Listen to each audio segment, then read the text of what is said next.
নিল না, তার বাচ্চা নাই।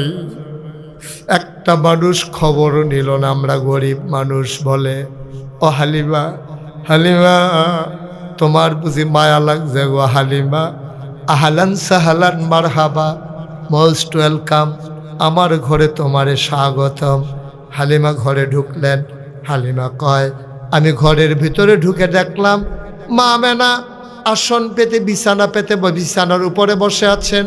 কুলের ভিতরে ছোট্ট শিশু মোহাম্মদ ঘুমায়। আর এইরকম একটা সাদা রুমাল, রুমালটা দিয়া বাচ্চার মুখটা এমন করে ঢাকা। সুবহানাল্লাহ কয় না? আমি গিয়া বললাম, আমেনা, আমেনা গো, বাচ্চা নেব এমন কোনো কথা নাই, তবে বাচ্চাটার একটা নজর দেখতে চাই। আমেনা ডাক দেয়া কয়, দেখে নাও নয়ন পরে। হালিমা কয়, দেখবো কেমনে? রুমাল দিয়ে ঢেকে রাখলে। টান দিয়ে আমেনা মুখের পর্দা সরিয়ে দিলেন। হালিমা কয়, জীবনে আমি অনেক বাচ্চা দেখেছি,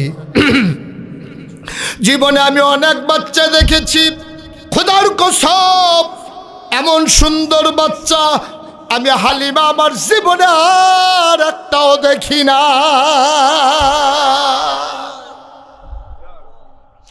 মুফাসসিরিনে কেরাম, মুহাদ্দিসিনে আযম, মুফতিয়ানে কেরাম সবাই মিলে কয়, হালিমা কথা বলতে সাবধানে বইল।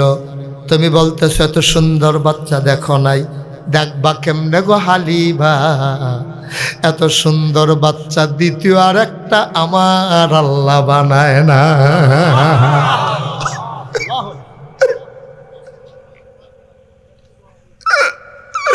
দেখবা কেমনে, কেমনে দেখবা?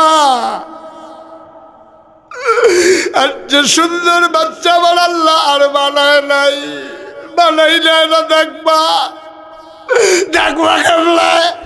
এত সুন্দর বাচ্চা কই পাইবা? আবার হালিমা কয়, আমি নিষ্পলক নয়নে তাকিয়েছি বাচ্চাটার দিকে। এত সুন্দর মানুষ হয়, সে নাক ডেকে ঘুমায় ছোট বাচ্চা। আমার মন চাইল আমি তো তারে দেখতেছি, তে তো আমারে দেখে না, যদি চোখ খুলে একটু তাকাইতো।